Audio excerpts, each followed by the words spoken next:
আসসালামু আলাইকুম প্রিয় দর্শক, আশা করি সবাই ভালো আছেন। আমরা আল্লাহর রহমতে ইনশাআল্লাহ ভালো আছি। আজকে দেখব কিমার ফুল পিঠা। আর এই কিমার ফুল পিঠাটি কিভাবে সহজে করা যায় সেটাই আপনাদের সাথে আজকে শেয়ার করব। এরকম গরম গরম কিমা পিঠা চলুন দেখে নিই। প্রথমে এখানে আমি মুরগির মাংসের সিনার অংশ নিয়েছি 2 পিস। এগুলোকে কিমা করে নিয়েছি, দেখতেই পারছেন। এখানে 500 গ্রামের মতন হবে। ধনিয়ার গুঁড়ো নিয়েছি 1 চা চামচ, গরম মশলা গুঁড়ো আধা চা চামচ, এখানে চাট মশলা আধা 4 চামচ, আদা 4 চামচ, আদা রসুনের পেস্ট 1 চা চামচ, মরিচের গুঁড়ো আর জিরে গুঁড়ো নিয়েছি আধা 4 চামচ, আর এখানে পেঁয়াজ কুচি কাঁচামরিচ কুচি দিয়ে এগুলোকে ভালোভাবে মাখিয়ে নিব। আর এখানে স্বাদ মতো লবণ দিয়ে নিচ্ছি। 1 টেবিল চামচ দিব টমেটো সস, 1 টেবিল চামচ দিব সয়া সস। এগুলোকে দিয়ে ভালোভাবে মিশিয়ে নিতে হবে, একদম ভালোভাবে। আর এখানে আমি কিমাটি রান্না করিনি, কাঁচাই আছে। আমার কিমাটি মিশানো হয়ে গেছে, এবার একটি সাইড করে রেখে দিব। আর এখানে আগেই আমি আটাটাকে গুলিয়ে নিয়েছিলাম। এটাকে শুধু লবণ আর পানি দিয়ে ডোটাকে তৈরি করে নিয়েছি। এবার একটু ভালো করে মথে নিব। এখানে আর কিছু দেওয়ার প্রয়োজন নেই। এবার আমি একটি বেলুন ফুঁড়ে নিয়ে নিচ্ছি। এর উপরে একটি লেচি কেটে নিব। আর লেচিটিকে আমি 4 ভাগে ভাগ করে নিলাম, কারণ এখানে আমি বড় সাইজের রুটি বেলে নিব।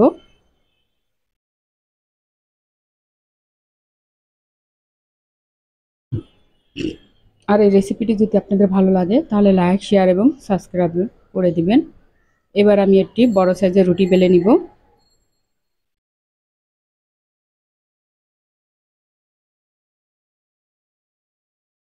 রুটিটি তেমন বেশি পাতলা হবে না আর মোটা হবে না। এখানে আমার ওই পিডিটিতে হচ্ছিল না, আমি আরেকটি বোট নিয়ে নিচ্ছি বড় সাইজের।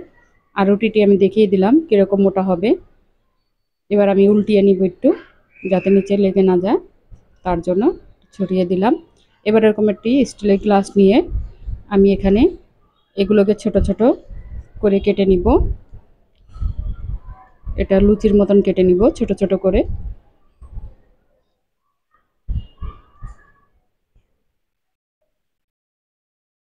খুবই সহজ, আপনারাও এভাবে সহজেই বানাতে পারবেন।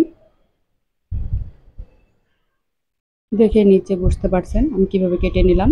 এবার আমি আটাগুলোকে, সাইডে যে আটাগুলো আছে সেগুলোকে ছাড়িয়ে নিব।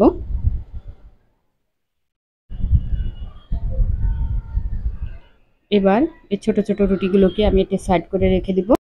এখান থেকে আমি দুটি রুটি রেখে দিব। এবার এটির ভিতরে আমি 1 চা চামচ করে ভর্তি করে এখানে কিমাগুলো দিয়ে দিচ্ছি। একটু চেপে চেপে দিব। দেওয়ার পরে আরেকটা রুটি আমি উপর দিয়ে দিয়ে এভাবে চাপ দিয়ে চারো সাইড ঘুরিয়ে একটু লাগিয়ে দিব। এখানে কোনো পানি বা কিছু ব্যবহার করতে হবে না, এভাবে বাস হাত দিয়ে একটু চেপে চেপে দিলেই হবে। তারপর আমি পুলি পিঠার মতন একটু এভাবে ডিজাইন করে নিব। বাস হাতের সাথে ঘুরিয়ে ঘুরিয়ে এভাবে ডিজাইন করলেই হয়ে যাবে। দেখতেই পাচ্ছেন এই যে আমাদের কিমা ফুল পিঠাটি তৈরি হয়ে গেল। আমি আরেকটি বানিয়ে আপনাদের দেখিয়ে দিচ্ছি। বাস এখানে 1 চা চামচ করে নিলাম। এবার আরেকটা রুটি উপর দিয়ে দিয়ে চেপে চেপে বাস একটু ডিজাইন করে নিব।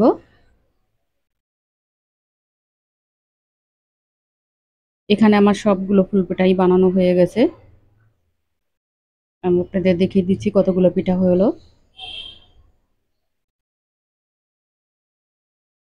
আর এখানে আমার 2 প্লেট ভর্তি করে পিঠাগুলো হয়েছে। এই যে দেখতেই পাচ্ছেন কতগুলো পিঠা হয়েছে। এখন আমি চুলায় চলে যাব। আর চুলাতে আগেই একটি পাত্র বসিয়ে আমি তেল গরম করে নিয়েছি। এর ভিতরে এক এক করে দিয়ে দিব। এখানে আমি 5টি করে দিয়ে দিচ্ছি, কারণ বেশি দিলে আরও উল্টানো যাবে না। অল্প অল্প করে দিয়ে ভেজে নিব, উল্টিয়ে পাল্টিয়ে একটু লাল লাল করে ভেজে নিব।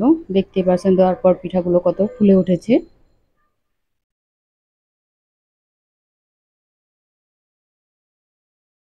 এভাবে করে মিডিয়াম আছে 2 বা 3 বার উল্টিয়ে পাল্টিয়ে ভাজলেই হয়ে যাবে।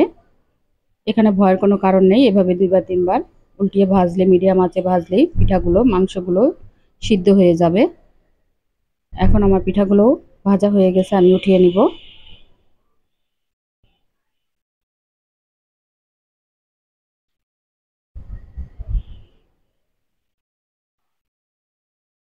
ব্যাস আমি নামিয়ে নিচ্ছি। আর এইভাবে সবাই একবার বানিয়ে খেয়ে দেখবেন, ইনশাল্লাহ দেখবেন সবাই পছন্দ করবে। এই যে আমার পিঠাগুলো হয়ে গেছে, বেশ গরম। আমি একটু আপনাদের একটি মাঝখানতে ভেঙে দেখাচ্ছি। আর গরম ধরতে একটু সমস্যা হচ্ছিল, দেখতেই পাচ্ছেন। এই যে মাংসটি পুরাই সিদ্ধ হয়ে গেছে। আর এইভাবে সসের সাথে পরিবেশন করবেন, দেখবেন ভীষণ ভালো লাগবে। সবাই ভালো থাকবেন, আমাদের জন্য দোয়া করবেন। আসসালামু আলাইকুম।